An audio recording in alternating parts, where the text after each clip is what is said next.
Dagdagan na lang po natin po ang ating pong pag-aawitan po. Bilang panimula po ay tayo po ay umawit. Awitin po natin ang Bayan na Kay Dilag.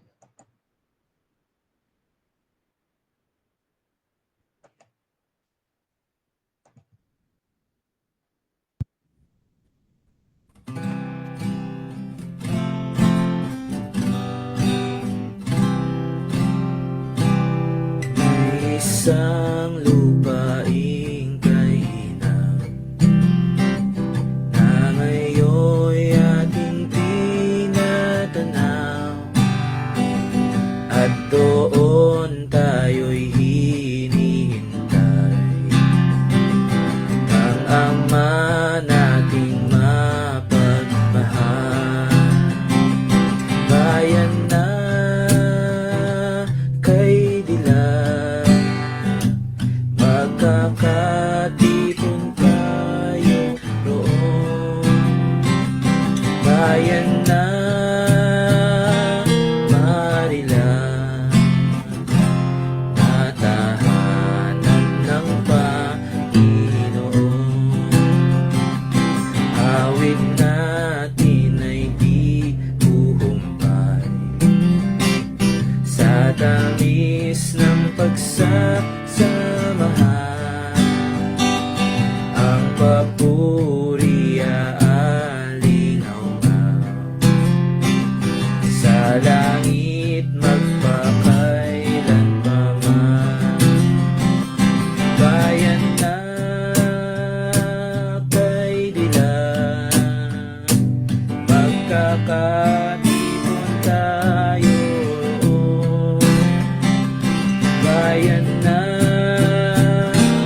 marilang, na tahanan ng Panginoon. Sa Ama nating mapagmahal, ang papuri ay iaalay, dahil tayo'y kanyang minahal. Pinagpala at pinagyaman. Bayan na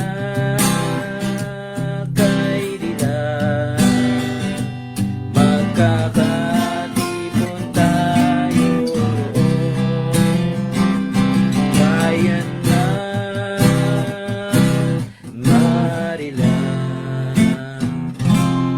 na tahanan ng Panginoon.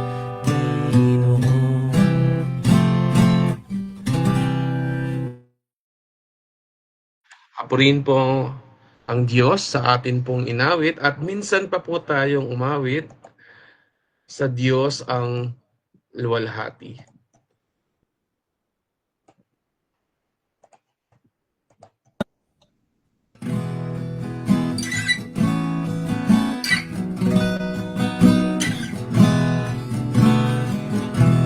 Sa Diyos ang luwalhati, gawa'y dakilang, mundo'y minahal, anak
nakatugsang pangako ng Diyos sa bawat naligtas sa sampalatayang makasalanan ay tatanggap kay Jesus ng patawad.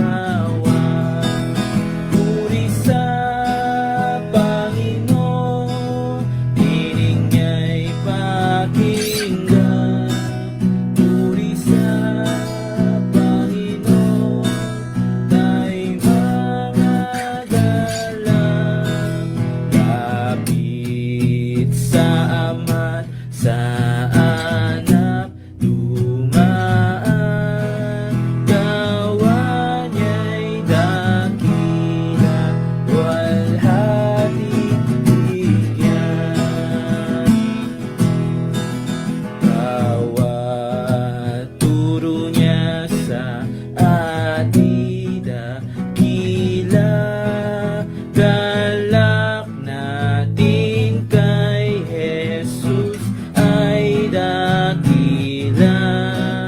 Ngunit talisay sa lating higit pa ating pagkamangha kung siya'y makita. Puri sa Panginoon, tinig niya'y pakinggan. Puri sa Panginoon, tayo'y managalang. Lapit sa Ama't sa Anak, dumaan.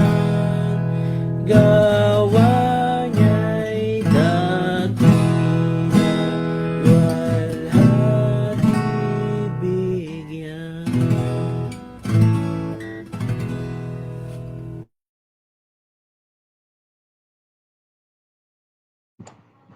Muli natin purihin po ang Diyos sa atin pong inawit, at sa atin pong pagsisimula po ay tayo po ay mananalangin at kausapin po natin si Brother John na pangunahan po tayo sa isa pong panalangin.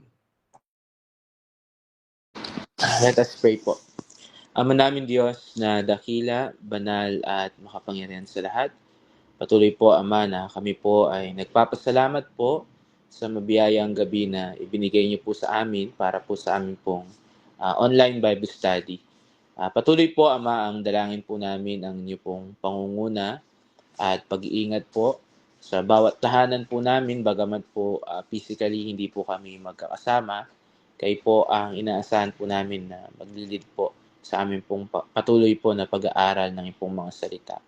At ang banal na Espiritu ang patuloy po na hinihiling po namin na magturo at tumulong po sa amin pong mga puso't isipan, nang sa gayon po ay maunawaan po namin ang mga babasahin at mapapakinggan po namin. At patuloy din po, dalangin din po namin ang inyo pong anak na gagamitin po. Patuloy po ang panalangin po namin din sa kanya rin pong physical din po at spiritual po na kalakasan. Patuloy kayo po ang magkaloob sa bawat isa po sa amin na makikinig, at sa mga kapatid po na hindi po namin nakasama po at nakapag-join sa amin pong online Bible study. Kayo rin po ang patuloy po na manguna po sa bawat isa. At sa lahat din po ng makakapakinig po ng recorded po nito pong video po na ito, patuloy po kayo po ang manguna at inaasahan po namin patuloy po na mangunguna po sa lahat po ng makikinig. At muli po Ama, ang lahat po ng ito ay amin pong pinapasalamatan at idinadalangin sa matamis na pangalan po ng pong bugtong na anak na si Kristo Jesus. Amen.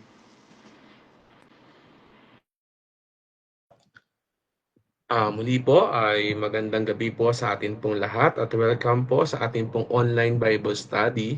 Dahil ito po ay pag-aaral po, ay atin na pong ihanda ang ating pong mga notebook, mga ballpen at ang Biblia po at ang ating pong mga puso't kaisipan po para sa pag-aaral po ng salita po ng Diyos. At akin na pong ibibigay sa ating pong tagapagturo, si Brother Wilson Gutierrez.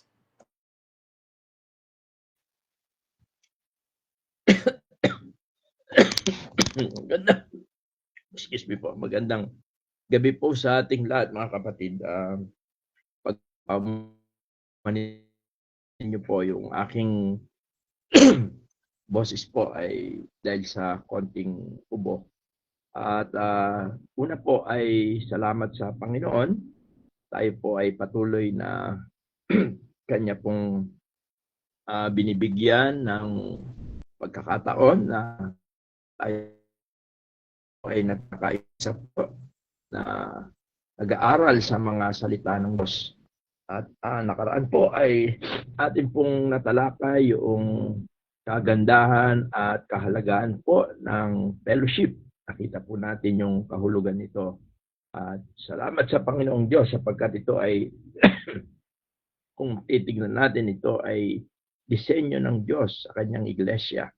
Nang sa ganon, ang kanyang iglesia ay maging masigla, malusog, at sabihin natin na punong-puno ng pag-ibig na nabubuhos mula sa ating Panginoon. At sa ating pagpapatuloy, meron lang po akong gustong balikan dito sa ating pag-aaral na ito na may kinalaman sa pagtitipon ng iglesia. At mainam na ating balikan ng mga yung early church. At dito sa Gawa chapter 2 ay nais kong tignan natin muli yung mula verse 41 at dito sa 44. Ang sabi rito, yaon ngang nagsitanggap ang kanyang salita ay nangabautismuhan at nangaparagdag sa kanila ng araw na yaon ang may 3,000 kaluluwa.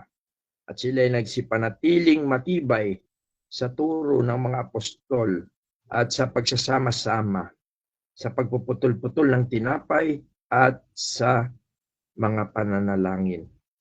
At ang takot ay dumating sa bawat kaluluwa at ginawa ang maraming kababalaghan at tanda sa pamamagitan ng mga apostol. At ang lahat ng mga nagsisisampalataya ay nagkakatipon at lahat nilang pag-aari ay sa kalahatan. At ngayon po ay ating pong pag-aaralan at titignan po bakit naging ganoon katay, ganoon katibay ang kanilang pagsasama-sama, kanilang pagkakatipon-tipon sa kabila ng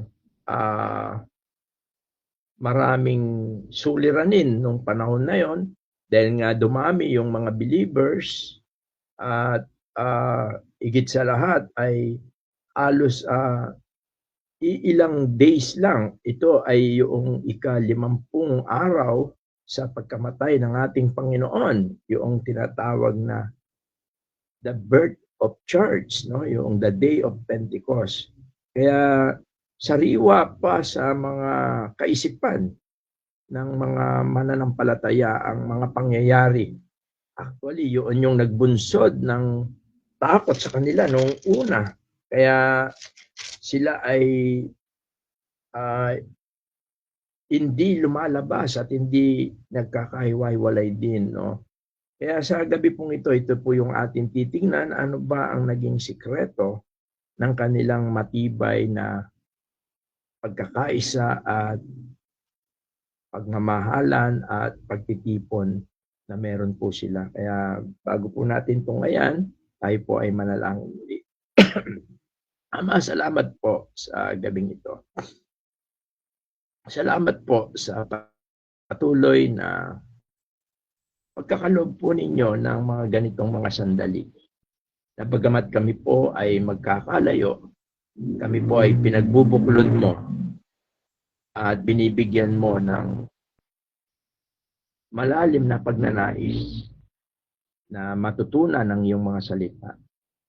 Nang sa ganito po ay ma-apply namin sa panahon namin at maranasan namin ang mga kabutihan mo tulad ng naranasan po ng mga unang mananampalataya. Kaya dalangin po namin na makapuspusin kami ng Espiritu sapagkat kinikilala po namin na sa aming sariling runungan ay hindi po namin lubos na mauunawaan at sislayan ng mga katotohanan ng iyong mga salita. Pagpalain mo po ang aming maikling pag-aaral sa iyong mga salita. Lahat po ng ito ay aming samot dalangin sa makapangyarihang pangalan po ng iyong bugtong anak na si Jesus. Amen. Okay po. Actually po, napakaganda po ng ginamit na salita sa pagkakataong ito. Bagamat dumami po yung mga believer, ang sabi nga po rito, sila ay nagsipanatiling matibay. Ginamit po yung salitang steadfastly. At sa NIV, ginamit yung devoted. O yun po ang makikita natin dito. At very surprisingly, dahil maraming mga believer, lumaki yung pangangailangan nila. Pero ang bawat isa ay nag-share, no? Ayon dito sa ating pinag-aralan. Maaring sila ay nagambagan para ma-accommodate. Kasi tandaan po natin, itong Day of Pentecost ay panahon na kung saan ang mga Hudyo na nasa iba-ibang lugar ay pumunta po ng Jerusalem. At sa panahon nga pong ito, dito po ay nang dumating ang Espiritu, ang Espiritu Santo ay buong tapang na nangaral si Apostol Pedro tungkol sa magandang balita. At tungkol ito sa ating Panginoon. At marami ang naliwanagan at hindi lang sila naliwanagan. Ayon dito sa ating binasa, sila ay tunay na sumampalataya at ang tanda niyan sila ay nabautismuhan. At sila ay nangaparagdag sa kanila. Kaya yung tunay na nadadagdag sa church ay yung pong mga tunay na sumasampalataya. Ibig ko po sabihin, kahit na marami ang mga nagkakatipon, kung ang marami sa kanila ay hindi patunay na sumasampalataya, naniniwala po tayo na sila po ay hindi pa talaga tunay na kalakip doon sa tinatawag na local church o maging doon sa universal church. At ito po yung gusto kong makita natin, no? Nakita natin yung kasiglahan ng kanilang pagtitipon, nakita natin yung pagkakaisa ng kanilang pagtitipon, nakita natin yung kanilang concern sa kanilang pagtitipon, sapagkat kung itutuloy natin basahin ito, ay ang sabi rito ay ipinagbilingan nila ang kanilang mga pag-aari.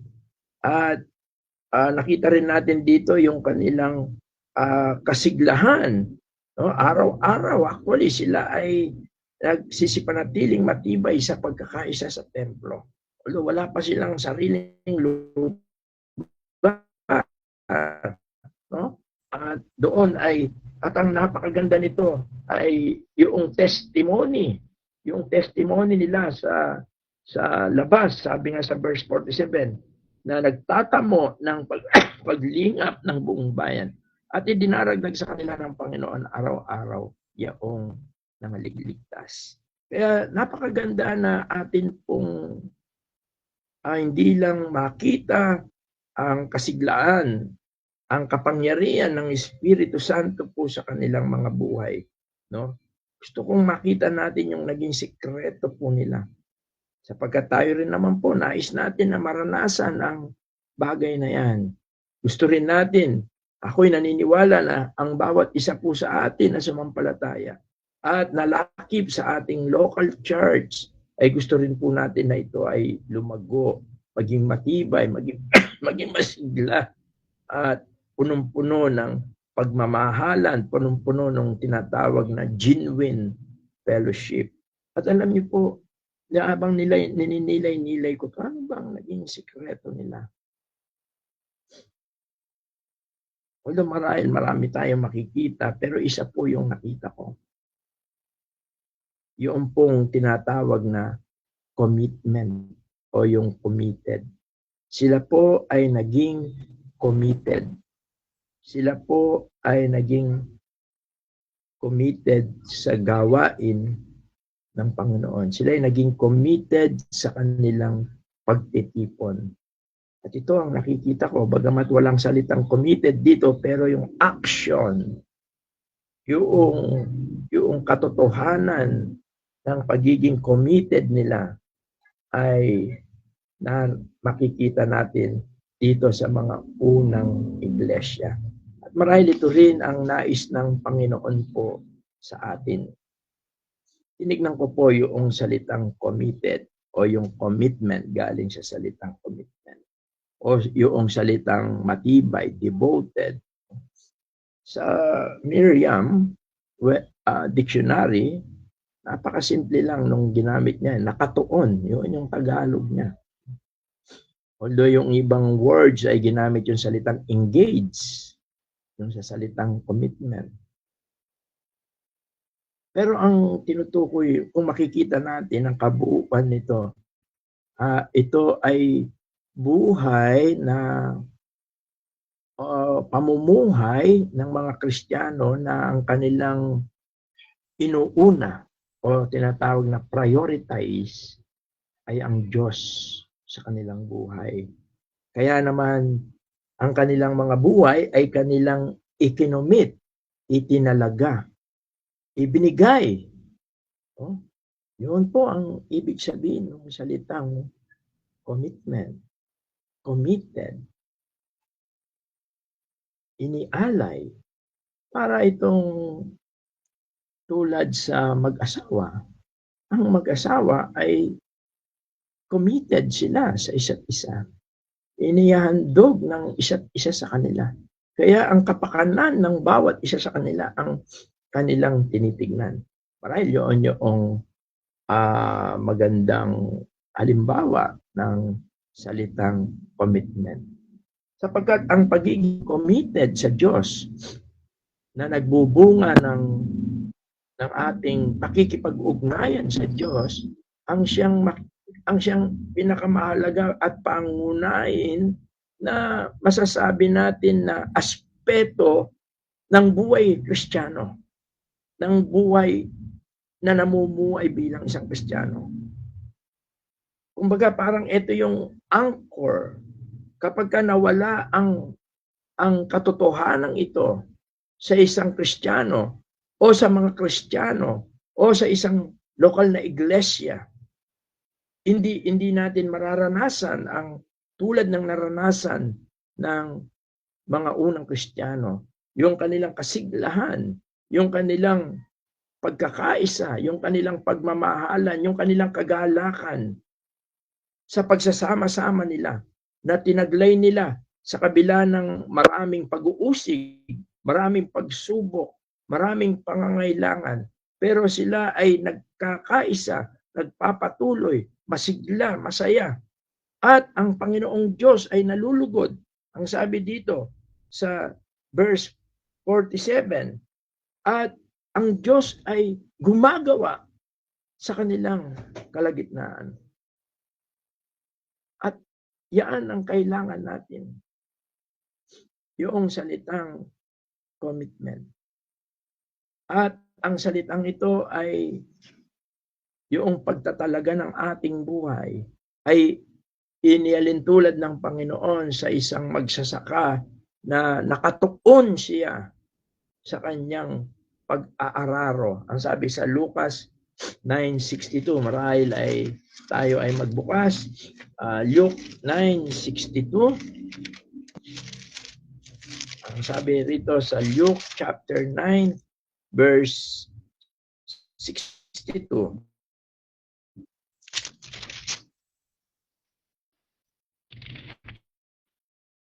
What sinabi sa kanya, walang taong pagkahawak sa araro ay lumilingon sa likod, ay karapat dapat sa kaharian ng Diyos. Isang napakahalaga na katotohanan po na ang salitang ito ay isang kaisipan o ang iyong puso, ang iyong kaisipan ay nakalaan sa Panginoong Diyos. Alam natin na marami tayong mga kailangan, tayong mga sinasabi na mga kaabalahan sa buhay na ito. Pero ang isang Kristiyano, ang isang committed Christian, ay ang kanyang puso, ang kanyang isip ay nakatuon sa Panginoong Diyos. At ang kanyang lahat ng ginagawa ay ginagawa niya para sa Panginoong Diyos. Dahil sa kanyang pagmamahal, sa pangsabi nga sa Mateo 22, talatang 37. Sapagkat ang pagtatalaga ng buhay ay bunga ng pagmamahal ng sa atin at ito ay response natin sa pagmamahal ng Panginoon. Mateo 22 verse 37, ang sabi rito, at sinabi sa kanya, ibigin mo ang Panginoon mong Diyos ng buong puso mo at ng buong kaluluwa mo at ng buong pag-iisip mo. Ito ang dakila at pangunang utos.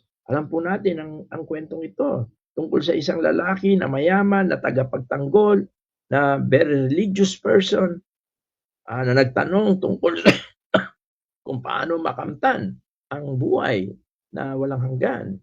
At ito yung response ng ating Panginoon sa Kanya.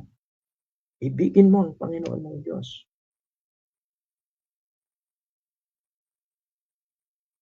At ito po ang nakikita kong sikreto. Yung pagiging committed. At ang pagiging committed ng isang Kristiyano ay ang pagkakaroon niya ng malalim na pag-ibig sa Panginoong Diyos na bunga ng kanyang pananampalataya at ng pananahan ng Espiritu Santo ng Diyos. Hindi ito nagmumula sa Kanya. Kaya kung ating titignan ang Acts chapter 2, isa sa makikita natin yung kanilang pagiging committed.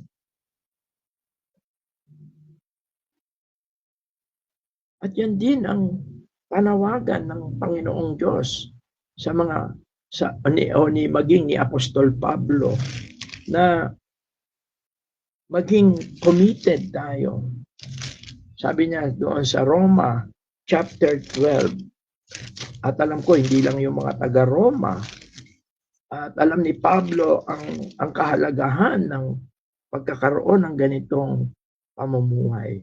Sabi niya sa Roma kapitulo 12 talatang 1. Kaya nga mga kapatid, ipinamamanig ko sa inyo alang-alang sa mga kahabagan ng Diyos na inyong iharap ang inyong mga katawan na isang haing buhay, banal, na kaaya-aya sa Diyos na siya ninyong katampatang pagsamba. Ito yung living sacrifice. Sapagkat kalakip ng ating pagiging committed sa Diyos ay nakahanda ang isang Kristiyano na isakripisyo, yung living sacrifice, alang-alang sa Panginoong Diyos. Yeah.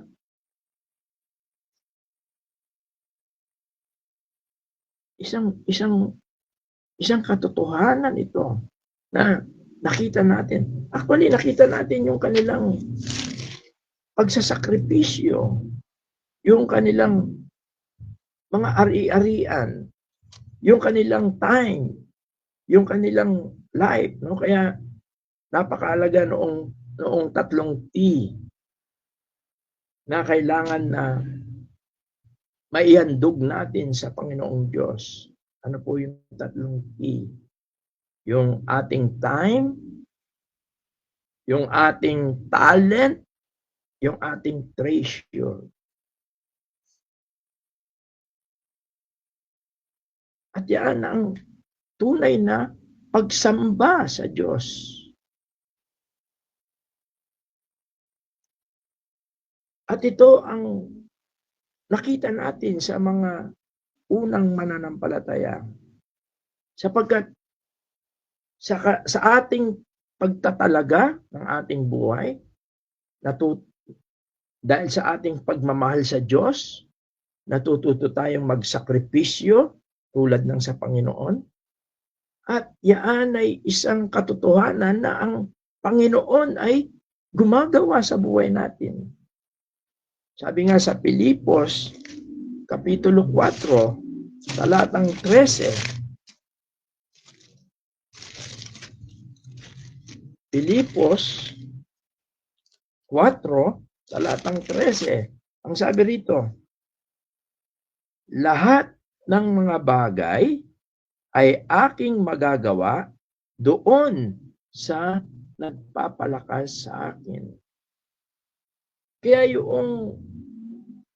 yung katotohanan sa mga bagay na ito, sa mga nakita natin, sa mga unang mananampalataya, kung paano sila'y nagkaisa, nandoon yung kanilang pagmamahalan, yung kanilang unity, yung kanilang pagsasama-sama, in spite of difficulties, it's indicating that the Lord is with them. Ang Panginoon ay sumasa kanila. At ang Panginoon ang siyang nagbibigay ng kalakasan. Kaya ang sabi, lahat ng mga bagay ay aking magagawa doon sa nagpapalakas sa akin. Being committed, it means Christ is working in you and with you. Siya yung nagpapalakas.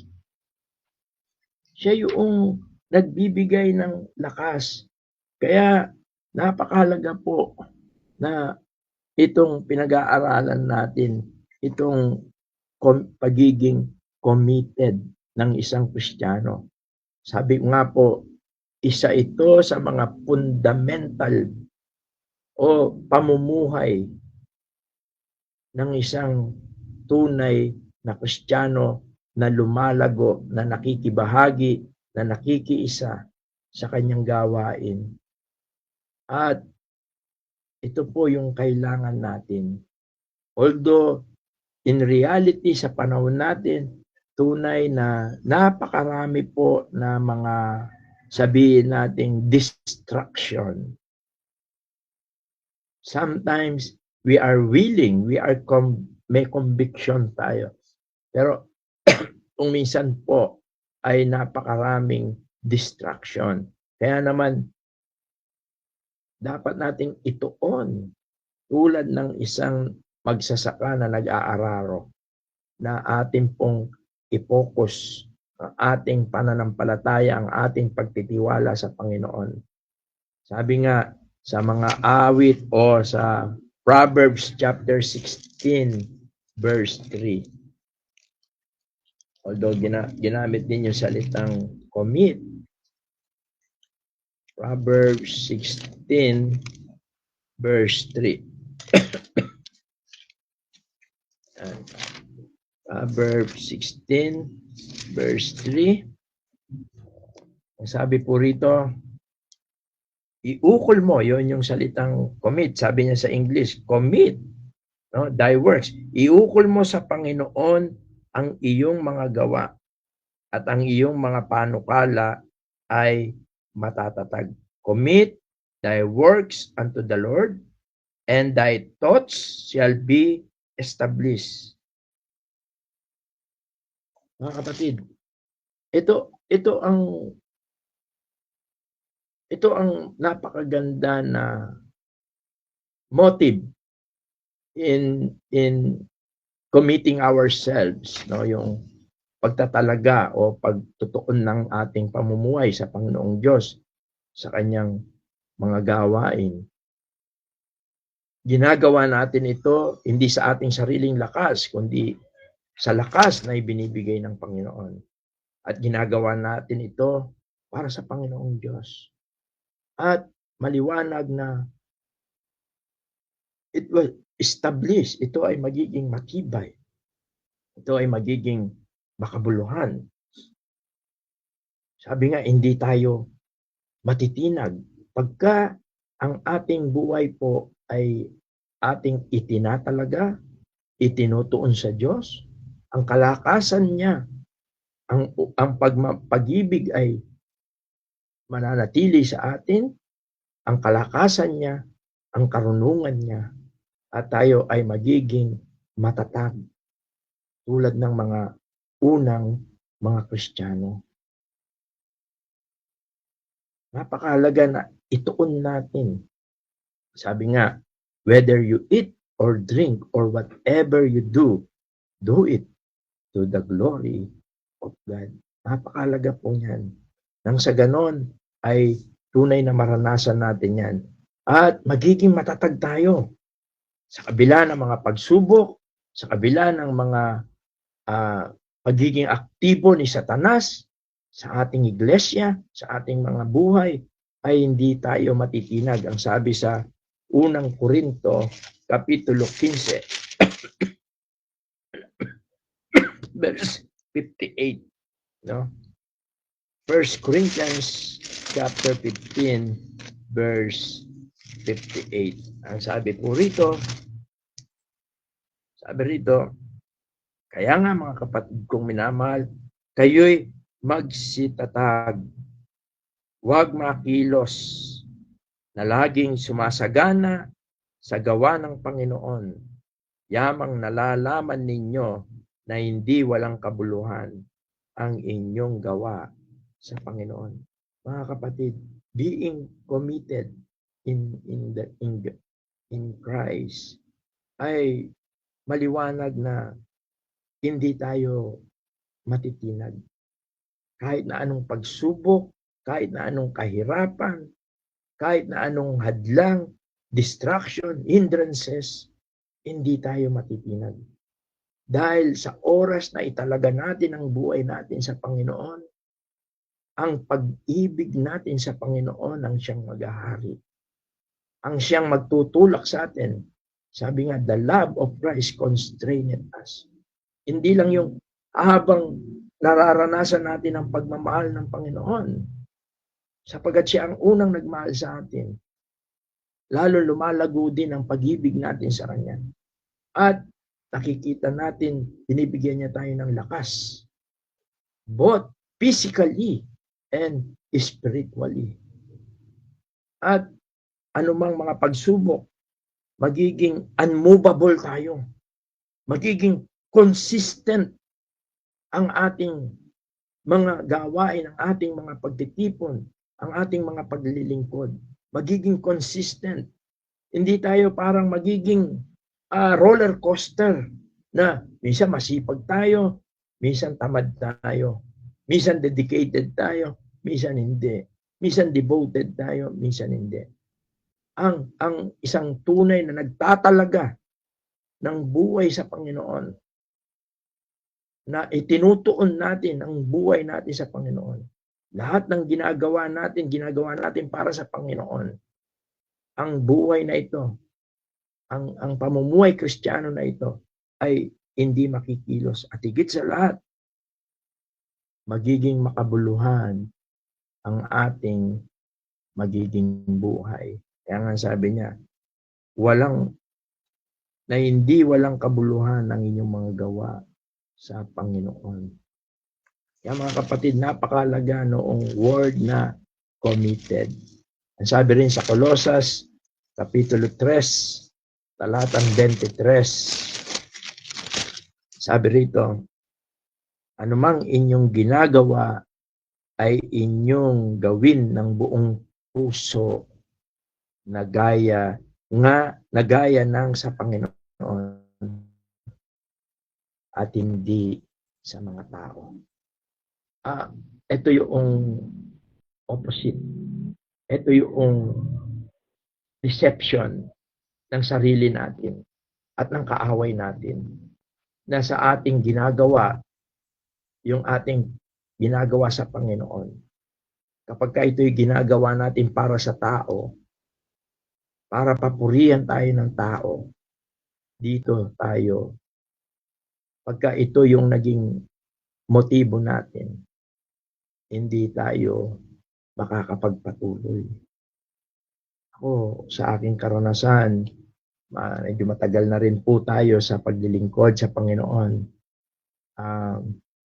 Minsan, imbis na appreciation ay makakarinig ka pa ng mga negative comment.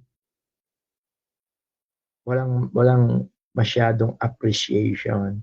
Naalala ko tuloy yung story ng isang missionary na halos buong buhay niya ay itinalaga niya, itinuon niya sa Panginoong Diyos sa kanyang missionary life. Kaya lang nung siya ay matanda na dahil hindi na niya kaya physically ang missionary enterprise na kanyang pinaglingkuran ay pinauwi na siya. Nagparlo na siya sa kanyang bansa. At nung siya ay nakasakay na sa barko at nung dumating na sa barko o yung barko doon sa terminal kung saan yung bansa niya, may nakasabay siya ng isang politician at mayroong mga musiko, banda at naglatag ng red carpet at naghulog ng confetti. At habang pinagmamasdan ng missionaryong ito, itong taong ito na nakasabay niya sa pag-uwi sa kanyang bayan, naluha siya na mayroong pagtatanong sa kanyang sarili. Ang sabi niya, Panginoong Diyos, buong buhay ko ay inialay ko sa iyo, inihandog ko sa iyo, itinuon ko sa iyo. Pero sabi niya, bakit wala na sumalubong man sa akin pag-uwi? Hindi tulad ng taong ito na siya ay sinalubong ng ganun na kasaya habang siya ay naluluha. Because walang appreciation. Pero biglang parang may tinig daw siyang narinig. Ang sabi ng tinig na kanyang narinig sa kanyang puso, sa kanyang kaisipan, anak ko, pagdating mo dito sa langit, libo-libong anghel ang sasalubong sa iyo dahil sa ginawa mo para sa akin.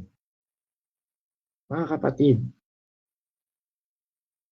kung tila tingin natin hindi tayo ina-appreciate yung ginagawa natin, huwag mong kakalimutan ang Diyos, nakikita niya yan.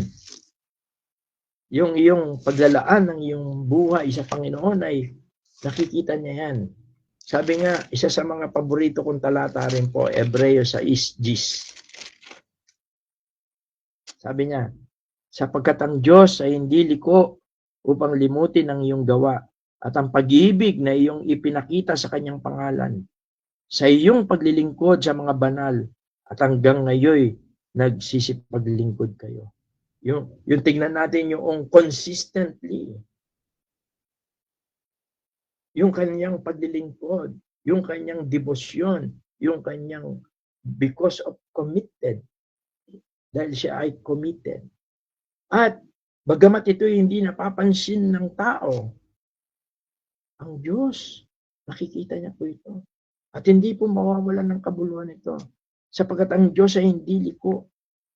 Nakikita niya po yan. At yan ang panghawakan natin. Kaya, ang pagtatalaga ng buhay sa Panginoon, ang siyang nagdadala sa isang lokal na iglesia upang ito'y maging matatag, maging matibay, at ito'y lumago. Yung ating commitment, pagtatalaga, pagtutuon ng ating buhay sa Panginoon.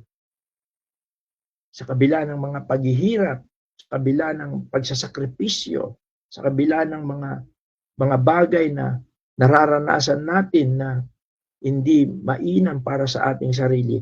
Ang sabi nga ni Santiago sa Kapitulo 1, talatang 12, Mapalad ang taong nagtitiis ng tukso, sapagkat pagkasubok sa kanya, siya'y tatanggap ng putong ng buhay na ipinangako ng Panginoon sa mga nagsisiibig sa kanya.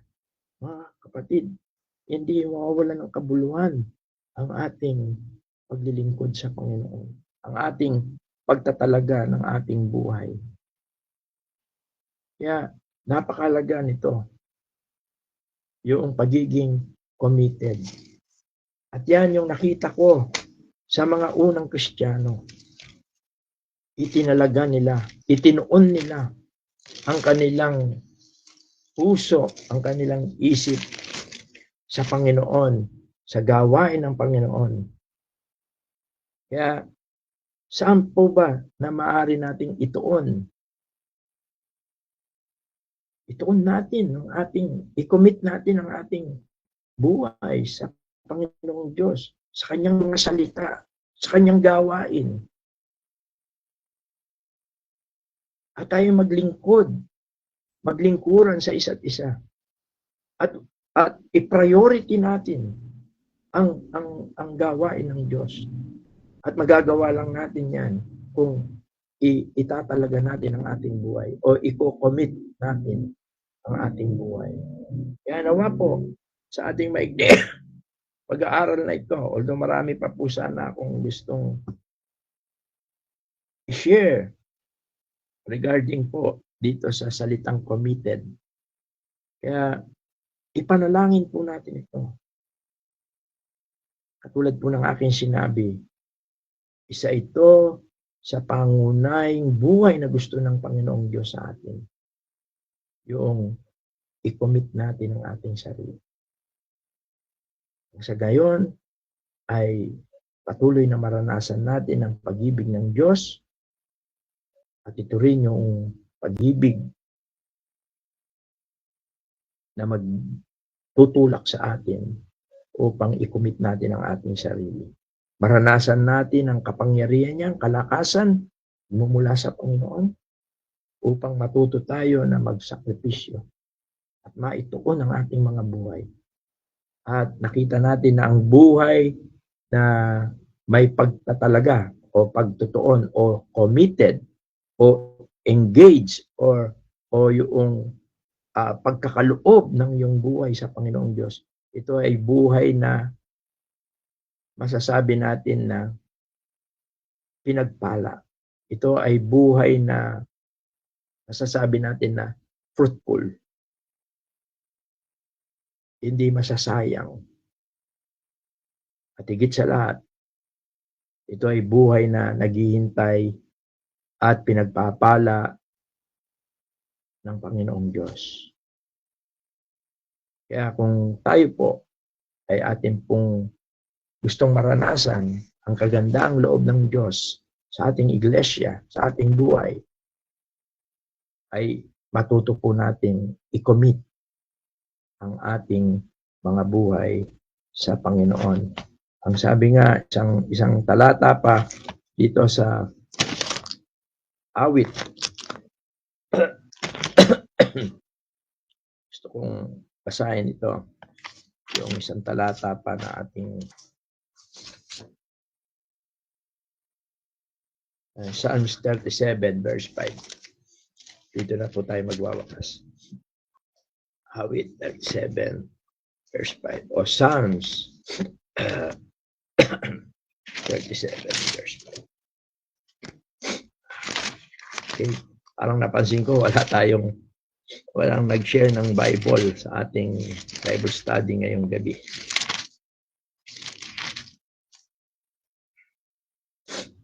At sana ay meron kayong mga Bible. 37 verse 5. Iabilin mo ang iyong lakad sa Panginoon. Tumiwala ka rin naman sa Kanya at Kanyang paparihin. Sabi, commit thy way unto the Lord. Trust also in Him, and He shall bring it to pass. Pagpalain po ng Panginoon ang kanyang mga salita at naway ang bawat isa sa atin ay masumpungan ng Panginoong Diyos na ating kinukomit itinatalaga, itinutuon ang ating buhay, ating puso, ang ating kaisipan, ang ating mga ginagawa sa Panginoong Diyos bilang mga tinubos niya, bilang pinagsama niya. Matutunan natin na i-prioritize ang ating Panginoon sa ating buhay. At ito'y may kalakip na pangako. Sabi niya sa Mateo 6:33, seek ye first the kingdom of God and His righteousness, and all these things shall be added unto you. Let us pray po. Ama, salamat po sa gabing ito. Salamat po sa iyong mga salita. Salamat po at ipinakita mo po ang isang sikreto upang ang iyong lokal na iglesia ay maging masigla, punong-puno ng kagalakan, pagmamahalan, punong-puno ng paglilingkod, kakaisa, at tutulungan. Nakita po namin ang sikreto ay ang matuto po namin ituon. Aming puso, aming isip, ang lahat ng aming ginagawa sa aming Panginoon na siyang nagligtas sa amin sa parusa ng aming mga kasalanan. Salamat po, O Diyos. Nawa ay patawarin mo kami kung madalas ay naibabaling namin, nadidistract kami sa mga bagay-bagay dito sa mundong ito. Tulungan mo kami sa kapangyarihan ng Santong Espiritu at ng iyong mga salita ay maituon namin ang aming buhay sa paglilingkod sa iyong gawain. Ang lahat po ng ito ay aming samot dalangin na may lakip na mataas na pagpupuri at pagpapasalamat sa dakila at makapangyarihang pangalan po ng iyong bugtong na anak na si Jesus. Amen. Good evening and God bless po sa bawat isa po sa atin.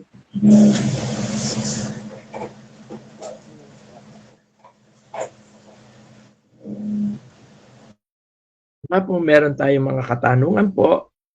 Malaya po tayo na makapagtanong at sisikapin po natin na sasagutin ang mga katanungan po natin mula po sa mga salita ng Diyos.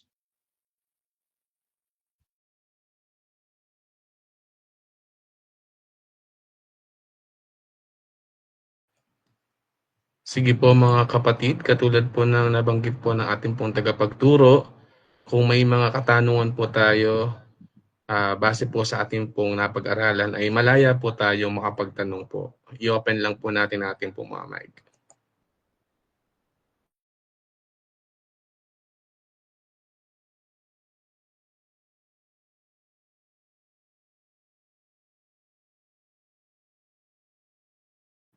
Sige po mga kapatid, wag po tayong mahiya po sakaling may mga katanungan po. Patungkol pa rin po sa ating pong pinag-aaralan.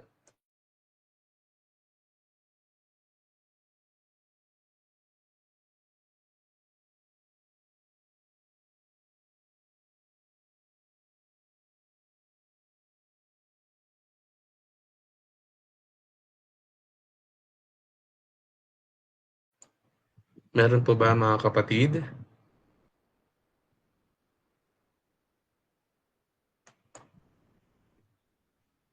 Last call po mga kapatid.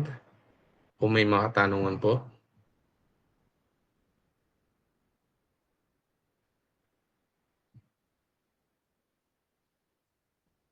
Sige po mga kapatid, kung wala po tayong mga tanong, nawa ang ating pong napag-aralan ay tunay po na ating pong maisabuhay po bilang pagpapala po sa atin po ito at sa ating pong lokal po na iglesia dito po sa Valenzuela po. At para po sa ating pong pagwawakas, tayo po ay manalangin po. Sige po, let us pray. Brother Norman, bago siguro po tayo mag-close here.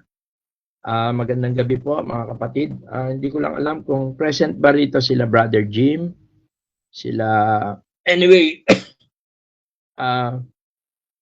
Meron sana po akong pakiusap this coming Sunday Dahil ang alam ko meron tayong men's meeting na 3 p.m.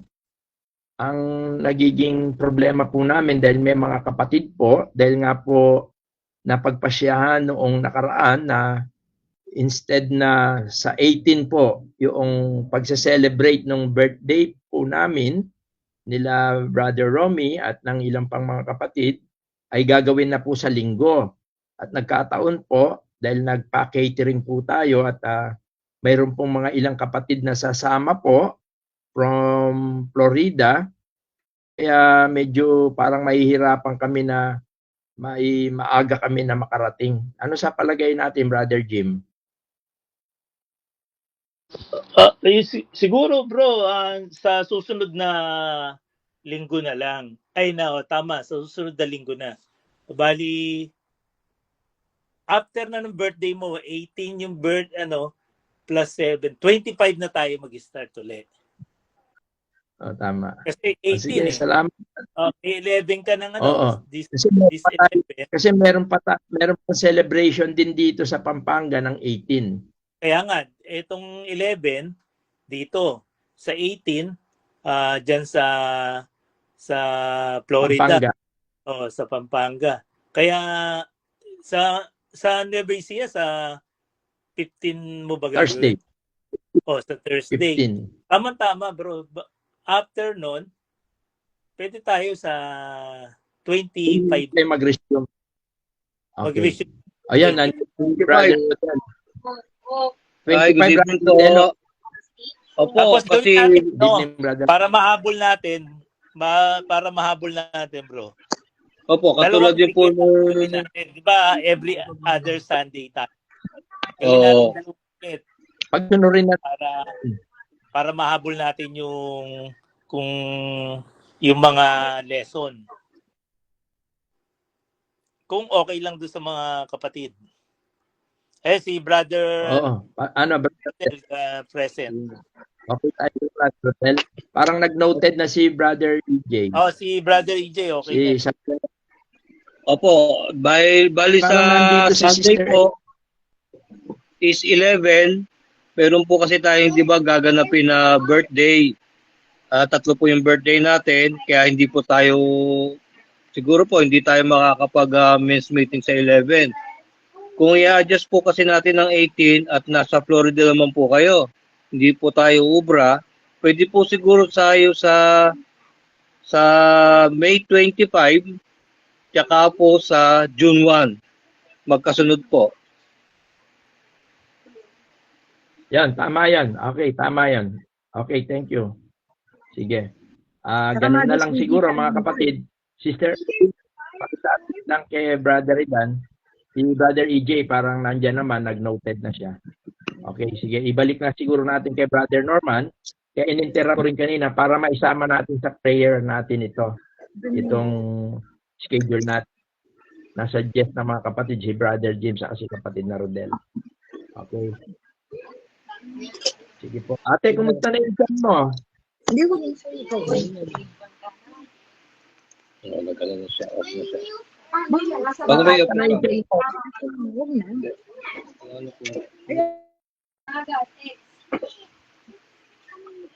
Sige, Brother Norman, siguro tumako na tayo sa closing prayer. Pakisama na lang sa prayer yung ating na-discuss. Sige po mga kapatid, maraming salamat din po sa naging pong discussion po. At ngayon po, bilang pagwawakas po sa ating pong online Bible study, tayo pong lahat po ay manalangin.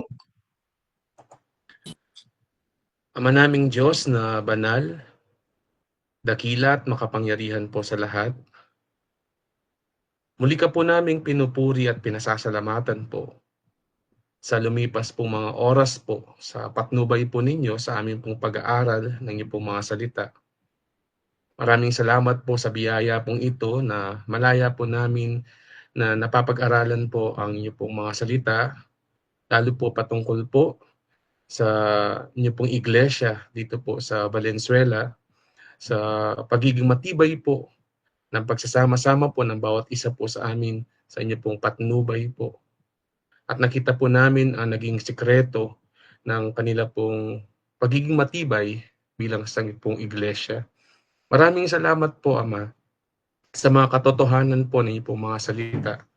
At katulad po ng aming pong napag-aralan po, nawa tulungan niyo po kami sa patnubay po ng iyong banal na Espiritu sa inyong pong mga salita na makita po na itinutuon po ng bawat isa po sa amin ang aming pong mga sarili sa inyo po at sa inyo pong mga gawain at patuloy nawa ay masumpungan po ninyo ng bawat isa po sa amin ay namumuhay po ayon po sa inyo pong kalooban.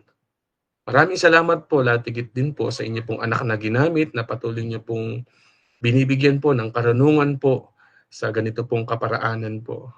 Ang panalangin po namin ay bigyan niyo po siya ng patuloy po ng kalakasan pong pisikal upang wala pong nagiging hadlang po sa paglilingkod po niya sa inyo. Maraming salamat din po sa bawat kapatiran po na dumalo sa ganito pong napakahalaga pong nagawain na pag-aaral po ninyo po mga salita. At kami rin po ay nagpapasalamat po sa naging maikling pag-uusap po para sa mga darating po mga araw po ng inyo pong mga gawain, lalo na po ang men's meeting po.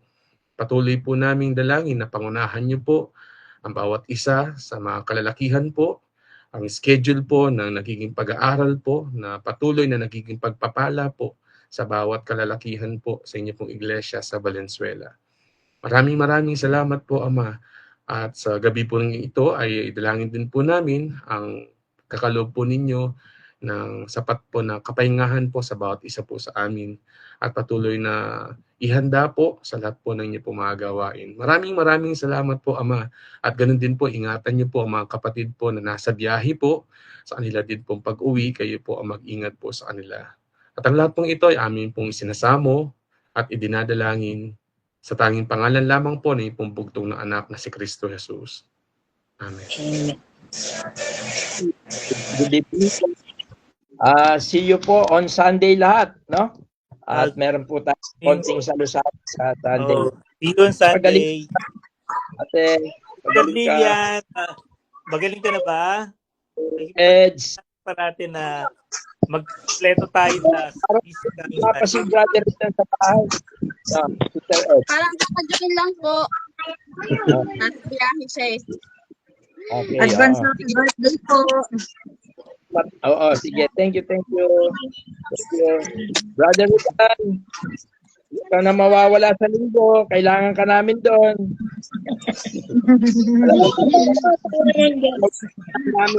Wala kaming clown. Kailangan namin ng clown. Bye-bye po. Sige po. Bye, brother. Kasi nasa bahay ka ngayon. Opo. Maaga po siya nakarating. Walang traffic. DJ, bye-bye. Jim. Bye po. Bye po. Bye-bye sa inyo lahat, mga kapatid. Bye-bye. God bless. God bless sa lahat. See you po on Sunday. See you lahat. See you on Sunday.